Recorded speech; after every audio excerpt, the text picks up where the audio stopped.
Hello বন্ধুরা, চলে এলাম আজকে একটি নতুন ক্লাসের টপিকস নিয়ে। তো আজকে আমরা ক্লাস 10-এর অর্থাৎ মাধ্যমিকের 2026 সালে সম্রাট এক্সক্লুসিভ সাজেশনস বুক থেকে যেই বাংলা বইটি রয়েছে সেই বাংলা বইয়ের বন্ধুরা এর আগের ক্লাসগুলোতে সেখানে কিন্তু এই বাংলা বইটির মধ্যে যে কেমন সমস্ত কোশ্চেনের স্ট্রাকচার রয়েছে, কোশ্চেন কীভাবে রয়েছে, কত মার্কসের কোশ্চেন কীভাবে সাজানো রয়েছে সব কিছু কিন্তু আগের ক্লাসগুলোতে আমি বলে দিয়েছি রিভিউ করে। আজকের এই ক্লাসে আমরা রিভিউ করছি না একটি বিশেষ চ্যাপ্টার, তোমাদের যে প্রথম চ্যাপ্টার রয়েছে জ্ঞানচক্ষু বলে সেই চ্যাপ্টারটি থেকে আজকে আমরা দেখে নেব সমস্ত রকম গুরুত্বপূর্ণ প্রশ্ন। যাদের কাছে বইটি অনুপস্থিত তারা কিন্তু অবশ্যই আজকের এই ক্লাসটি মিস করবে না। তারা কিন্তু সমস্ত প্রশ্ন তোমরা পারলে স্ক্রিনশট মেরে নিতে পারো অথবা খাতায় নোটস বানিয়েও রেখে নিতে পারো। সমস্ত প্রশ্ন আমি বলে দেবো, তার সঙ্গে যে সমস্ত প্রশ্নগুলো খুব গুরুত্বপূর্ণ সেই সমস্ত প্রশ্নগুলো আমি আজকে আমাদেরকে দেখিয়ে দেবো। বন্ধুরা চলো শুরু করছি ক্লাসের টপিকস নিয়ে। আমরা ক্লাস 10-এর মাধ্যমিকে 2026 সালের জ্ঞানচক্ষু চ্যাপ্টারটি তোমাদেরকে সাজেশন এবং রিভিউ এবং সমস্ত প্রকার প্রশ্ন তোমরা দেখতে পাচ্ছ রয়েছে জ্ঞানচক্ষু আশাপূর্ণা দেবী। তো প্রথমেই এখানে চরিত্রের চিত্রলিপি অর্থাৎ প্রধান যে চরিত্র তপন তার কিন্তু এখানে চরিত্র কিছু চিত্রলিপি দিয়েছে, যেমন সরল কল্পনা প্রমণ যশপ্রার্থী অভিমানী উদ্যমী বাস্তববোধ সম্পন্ন। যদি কোশ্চেনে তোমাদের প্রশ্ন আসে যে জ্ঞানচক্ষু গল্পে তপনের চরিত্রটি বিবৃত হলো, তখন কিন্তু তোমরা এই পয়েন্টগুলোকে ধরে ধরে কিন্তু তোমরা বিবৃত হলে কিন্তু পুরো ফুল মার্কস পেয়ে যাবে। এরপর তপনের লেখক মেসু, তাদের নতুন মেসু বলতে পারো, আর সেক্ষেত্রে তার চরিত্রের এই পয়েন্টগুলো তোমরা যদি ভালোভাবে বিবৃত করতে পারো কিন্তু তখন কিন্তু তোমরা ফুল মার্কস পেয়ে যাবে। এরপর এখানে নিচে রয়েছে এমসিকিউ। তো এমসিকিউগুলো তোমরা এখানে দেখে দাও।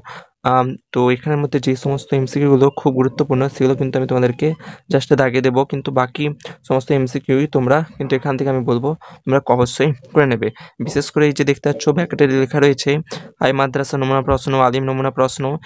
এই যে মাধ্যমিক 19 সালে পড়েছিল, মাধ্যমিক 18 সালে পড়েছিল, আলিম নমুনা প্রশ্ন, এই সমস্ত প্রশ্নগুলো কিন্তু মোটেও ছিল না। এই সমস্ত প্রশ্নগুলো কিন্তু খুবই গুরুত্বপূর্ণ। যদি এই পেজের মধ্যে আমরা দেখে নেই, দেখতে পাচ্ছ মাধ্যমিক 20, আলিম 22, এরপরে যে দেখতে পাচ্ছ প্রতিটা প্রশ্ন এখানে কিন্তু সালের বিভিন্ন ইয়ারে কিন্তু পড়েছে এবং বিভিন্ন স্টেটের নমুনা প্রশ্ন হিসাবে এখানে রয়েছে। তাই সেই সমস্ত প্রশ্নগুলো আমি আর দাগিয়ে দিচ্ছি না, সেই সমস্ত প্রশ্নগুলো কিন্তু তোমরা একেবারে করবেই। এবং এই যে বাকি যেই শেষে যে প্রশ্নগুলো রয়েছে এই শেষের প্রশ্নগুলোর মধ্যে এই যে এই প্রশ্নটি দেখতে পাচ্ছ 17 দাগের প্রশ্নটি, যে এই দেশের কিছু হবে না, এক্ষেত্রে বক্তা কে, এই টাইপের প্রশ্নগুলো কিন্তু তোমাদের পরীক্ষাতে অনেকবারই দিয়ে থাকে। এই যে কমার ভিতরে প্রশ্নগুলো তোমাদেরকে অবশ্যই এই প্রশ্নগুলো অ্যাটেম্প করার জন্য তোমাকে গল্পটা খুব মনোযোগ দিয়ে পড়তে হবে। এটা যেহেতু জ্ঞানচক্ষু থেকে প্রশ্ন দিচ্ছে তাই তোমরা অবশ্যই বুঝে নেবে যে এটা হয়তো জ্ঞানচক্ষুরই কোনো চরিত্র বলেছে, কিন্তু যখন এক্সামে এই সমস্ত প্রশ্ন দেবে তখন কিন্তু তোমরা বুঝতে পারবে না কোন গল্প থেকে তোমাদেরকে এই প্রশ্নগুলো দিয়েছে। তাই অবশ্যই কিন্তু এই প্রশ্নগুলো অ্যাটেম্প করতে হলে তোমাদেরকে অবশ্যই গল্পগুলো খুব খুঁটিনাটি পড়তে হবে। যে দেখতে পাচ্ছ 15 দাগের প্রশ্নটি, এইটাও কিন্তু দেখো এগুলো কিন্তু খুব গুরুত্বপূর্ণ প্রশ্ন, এগুলো তোমরা মোটেও ছিল না। এরপর 13 দাগের প্রশ্নটি, যে প্রশ্নগুলো আমি দাগিয়ে দিচ্ছি আর যে সমস্ত প্রশ্নগুলো ইয়ারে পড়েছে সেই সমস্ত প্রশ্নগুলো মোটেও ছেড়ে যেও না, তোমাদেরই বিপদ হতে পারে। এরপর এখানে এই 22 প্রশ্নটা যেহেতু বেঙ্গলি সাবজেক্ট বন্ধুরা, তোমরা প্রতিটি কোশ্চেনে কিন্তু খুব মনোযোগ দিয়ে একবার দেখে নেবে, এই বইগুলো থেকে পড়ে নেবে। যারা বইগুলো কিনে উঠতে পারোনি তারা এখান থেকে কিন্তু সরাসরি পারলে স্ক্রিনশট মেরে নাও অথবা পারলে কোশ্চেনগুলো তোমরা খাতাতে নোটস বানিয়ে রেখে নিতে পারো। এরপর তপনের এই যে লেখা প্রথম গল্পটির বিষয়বস্তু হলো এইটা, তারপর এখানে হইচই করে নতুন ঘুম ভাঙিয়ে দিয়েছিল কে, এই সমস্ত প্রশ্নগুলো। এরপরে যে শেষেরটা দেখতে পাচ্ছ, তোমরা বিশ্বাস করবে কিনা জানি না, অবিশ্বাস্য ব্যাপারটি হলো কি নিচের, এগুলো কিন্তু খুব গুরুত্বপূর্ণ। এরপর যদি আমরা পরের পেজে দেখে নেই, তোমরা এই প্রশ্নগুলো দেখে নাও। এখানের মধ্যে যে সমস্ত প্রশ্নগুলো খুব ইম্পর্ট্যান্ট সেগুলো আমি তোমাদেরকে এখানে দাগিয়ে দিচ্ছি, সেগুলো কিন্তু অবশ্যই এখান থেকে তোমরা খাতাতে তোমরা টুকে নিতে পারো। এরপরে যে 43-এরটা, যে তা জানে না তপন জানতো না কি, এখানে প্রশ্নটি। এরপর 44-এর প্রশ্নটি, ছাদে উঠে গিয়ে তপন চোখ মুছে কিসের সাহায্যে, সেটা কিন্তু এখানে তোমাদের উত্তরও কিন্তু দেখতে পাচ্ছ পাশে রয়েছে। তাই তোমরা সমস্ত প্রশ্নগুলো এগুলো করে নেবে। বলে রাখি তোমাদের যে সমস্ত সায়েন্সের সাবজেক্টগুলো রয়েছে যেমন ফিজিক্স, ম্যাথ, এই সমস্ত সাবজেক্টগুলোতে কিন্তু আমি তোমাদেরকে সাজেশানও দেবো এবং তার সঙ্গে তোমাদেরকে সমস্ত প্রশ্নের কিন্তু সলভ করে দেখিয়ে দেবো। এগুলো বাংলা বা ভূগোল বা ইতিহাস, সেক্ষেত্রে কিন্তু তোমাদেরকে প্রশ্ন থাকলে তোমরা তার উত্তর পাশে রয়েছে সেগুলো তোমরা মনে করে নিতে পারবে, কিন্তু যদি ভৌত বিজ্ঞান নয় বা গণিত হয় সেক্ষেত্রে কিন্তু উত্তর কেবলমাত্র দেওয়া থাকবে, কিন্তু কিভাবে সলভ হয়েছে সেগুলো কিন্তু দেওয়া থাকবে না। তাই সে সমস্ত বইয়ের সমস্ত সলিউশন কিন্তু তোমরা এই চ্যানেল থেকে পেতে চলেছো। এরপর এখানে 53টা তারপর ধমক খায় তপন ধমক খায় কী করার জন্য এখানে কিন্তু নিচের অপশানগুলো রয়েছে, এখানে উত্তরও দেখতে পাচ্ছ। এরপরের পেজে যদি আমরা লক্ষ্য করি দেখতে পাচ্ছ 57 থেকে এই যে 57 প্রশ্নটা ইম্পর্টেন্ট, যে কিরে তোর যে দেখি পায়া ভারী হয়ে গেল, পায়া ভারী শব্দের অর্থ কি এবং এটা কে বলেছিল, এইভাবে কিন্তু প্রশ্ন ঘুরে ফিরে আসতে পারে। 58টা গায়ে কাঁটা দিয়ে উঠলো তপনের এর কারণটা কি। তারপর এখানে তোমরা যদি দেখো একেবারে এই 64 প্রশ্নটা ইম্পর্টেন্ট, যে রত্নের মূল্য জহুরির কাছে, এখানে জহুরি বলা হয়েছে কাকে। এরপর তোমরা দেখতে পারো এই 66 প্রশ্নটা ফট করে একটা লিখলো আর ছাপা হলো, কথাটি বলেছেন কে। এরপর এই 67টি যে কই তুই নিজের মুখে একবার পড় তো শুনি, আবার তোর পেটে এত উক্তিটি বক্তাকে, এখানে কিন্তু উত্তর রয়েছে, তোমরা একটু মনে করে নেবে। এবার এখানে গুরুত্বপূর্ণ কিছু তথ্য দিয়েছে, তোমরা এগুলো পড়ে নিতে পারো, আমি আর এইগুলো পড়ে শোনাচ্ছি না। এখানে মাত্র এই 67টি এমসিকিউ ছিল। এরপর এখানে কিছু গুরুত্বপূর্ণ উক্তি, কে কোন উক্তিটি দিয়েছে সেটা কিন্তু এখানে রয়েছে, তোমরা পারলে এগুলো দেখে নিতে পারো। এরপর এখানে এসএকিউ দেখতে পাচ্ছ, এসএকিউ শুরু হচ্ছে। তো এসএকিউ কিন্তু দেখতে পাচ্ছ সর্বপ্রথমে তোমাদেরকে এই সালের প্রশ্নগুলো মোটেও ছাড়া যাবে না, এই সমস্ত সালের প্রশ্নগুলো অবশ্যই পড়ে নিতে হবে। এখানে দেখতে পাচ্ছ সালের প্রশ্ন বিভিন্ন হাই মাদ্রাসা, মাধ্যমিক, আলিম এবং এখানে পর্ষদ নমুনা প্রশ্ন সমস্ত কিছুই কিন্তু তোমরা এই বইটির মধ্যে এক ঝলকে পেয়ে যাবে। বইটি কিনে উঠতে পারলে না কিনে উঠতে পারলে কোনো সমস্যা নেই, এভাবে আমি কিন্তু প্রতিটি চ্যাপ্টার থেকে তোমাদেরকে ধরে ধরে সমস্ত প্রশ্নগুলো বলে যাবো, সাজেশান দিয়ে যাবো। তোমাদের যদি মনে হয় যে এখানের মধ্যে এই প্রশ্নটা হয়তো আমার মনে নেই বা এগুলো একটু টাফ লাগছে, সেই সমস্ত প্রশ্নগুলোও তোমরা মাত্র মানে খাতায় লিখে নিতে পারো, বাকি তোমরা জাস্ট একবার চোখের দেখা দেখে নিতে পারো। এই যে ইয়ারের প্রশ্নগুলো এগুলো কিন্তু মোটেও ছিল না, এই আলিম 25, হাই মাদ্রাসা 23, মাধ্যমিক 20, হাই মাদ্রাসা 17, এই পুরো পেজেই কিন্তু দেখতে পাচ্ছ, পুরো পেজে কিন্তু সমস্ত প্রশ্নগুলো কিন্তু কোনো না কোনো ইয়ারে পড়েছে। এরপরে যে 21 যে হাই মাদ্রাসা নমুনা প্রশ্নপত্র, এই প্রশ্নটাও কিন্তু খুবই গুরুত্বপূর্ণ, বিশেষ করে তোমরা যেগুলো এই যে দেখতে পাচ্ছ কমার ভিতরে রয়েছে যে এই প্রশ্নগুলো, এগুলো কিন্তু মোটেও ছিল না। এই সমস্ত প্রশ্নগুলো দিয়ে কিন্তু তোমাদেরকে পরীক্ষায় কনফিউজ করে দেওয়ার জন্য এই প্রশ্নগুলোই যথেষ্ট, যে এইসব মাল মশলা নিয়ে বসে। এটা কিন্তু যদি পরীক্ষায় দেয়, যারা ভালো করে এই গল্পটি পড়বে না তারা কিন্তু বুঝতেই পারবে না যে কোন গল্প থেকে দিয়েছে। তাই এই প্রশ্নগুলো কিন্তু হচ্ছে কনফিউজ এর লাগানো প্রশ্ন। এরপর যে এই প্রশ্নটা খুবই গুরুত্বপূর্ণ, যে বুকে রক্ত ছলকে ওঠে তপনের, এর কারণ কি। যে 31টি তা ঘটেছে, সত্যিই ঘটেছে, কি ঘটেছে। 32টি সারা বাড়িতে শোরগোল পড়ে যায়, এই শোরগোলের কারণ কি। এই সমস্ত প্রশ্ন কিন্তু খুবই গুরুত্বপূর্ণ। এরপর যদি পরের পেজে আমরা দেখি, পরের পেজে দেখতে পাচ্ছ প্রশ্নগুলো সমস্ত প্রশ্ন গুরুত্বপূর্ণ প্রশ্ন রয়েছে। এরপর এই যে 38 প্রশ্নটি, তারপর ধমক খায়, কে কেন ধমক খায়। এই 39টি সেই তিনি নাকি বই লেখেন, তিনি কে। এরপরে যে নতুন নতুন অমন হয় কি হয়। এই পরপর সমস্ত প্রশ্নই কিন্তু তোমরা দেখতে পাচ্ছ খুবই গুরুত্বপূর্ণ। এই যে 44 প্রশ্নটি, এই কথাটাই ভাবছে তপন, কোন কথাটা। যে 45টা লেখার পর যখন পড়লো লেখাটি পড়ে তপনের প্রতিক্রিয়া কি হয়েছিল, এইটাও কিন্তু খুবই গুরুত্বপূর্ণ।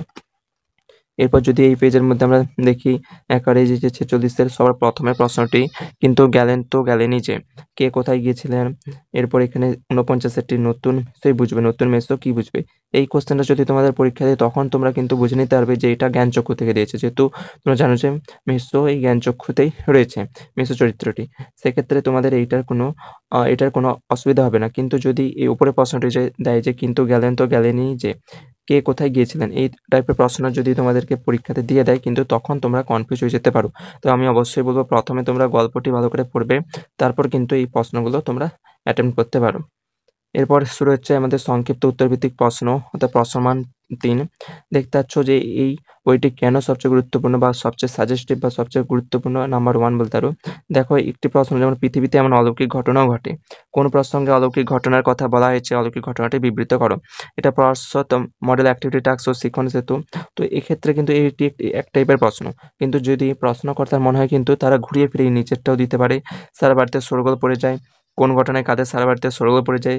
অথবা দেখো অথবা দিয়ে কিন্তু আরো দুটো টাইপের প্রশ্ন, বুকে রক্ত ছলকে ওঠে তপনের, কখন কেন তপনের এমন অবস্থা হয়েছিল। এরপর নিচেরটা বিশ্বস্ত মন নিয়ে বসে আছে এমন সময় ঘটলো সেই ঘটনা, কোন সময়ের কথা বলা হয়েছে, সেই সময় কোন ঘটনা ঘটেছিল। এই যে প্রশ্ন দেখতে পাচ্ছ যে একটি প্রশ্নের 3টে আলাদা আলাদা রূপ, এই 3টের মধ্যে হয় প্রথমেরটি দিতে পারে বা এই শেষের যে 3টে রয়েছে অথবা দিয়ে সেই 3টে অথবার মধ্যে যে কোনো একটিও দিতে পারে, কিন্তু উত্তর কিন্তু এই নিচেরটি কিন্তু তোমাদের উত্তর হবে।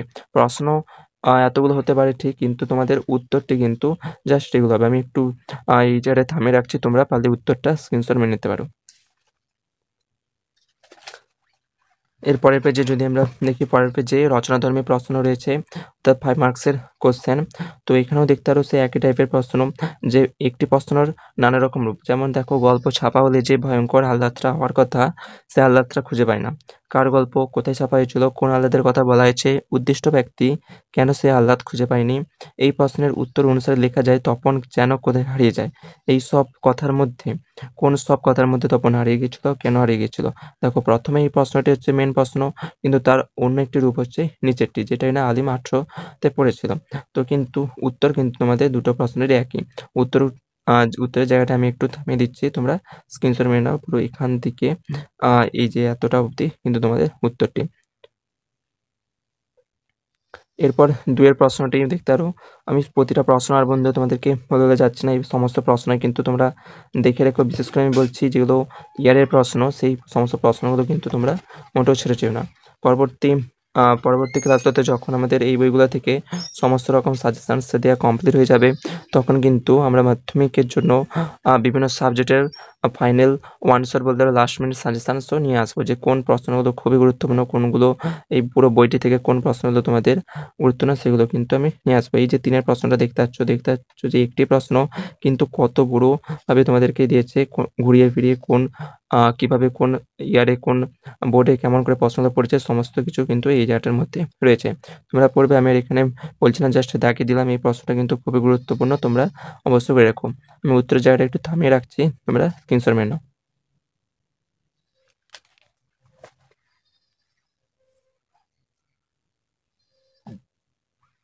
এরপর 4 প্রশ্নটা দেখতে পারো। 4 তোমরা প্রশ্নটা পড়ে নিবে। এরপর উত্তরের জায়গাটা আমি জাস্ট থামিয়ে রাখছি। সমস্ত প্রশ্নগুলো তোমরা করলে কিন্তু তোমাদেরই বেটার, সেক্ষেত্রে তোমরাই কিন্তু ভালো ফলাফল পাবে। এরপর এখানে কিন্তু দেখতে পাচ্ছ, এখানে বাকি উত্তরটা দেওয়া রয়েছে। এখানে 5 প্রশ্নটি 5 অতটাও গুরুত্ব নয়, কিন্তু 3 যে প্রশ্নটা আমি তোমাদেরকে দেখিয়েছিলাম, সেই 3 প্রশ্নটি কিন্তু খুবই গুরুত্বপূর্ণ এবছরের জন্য।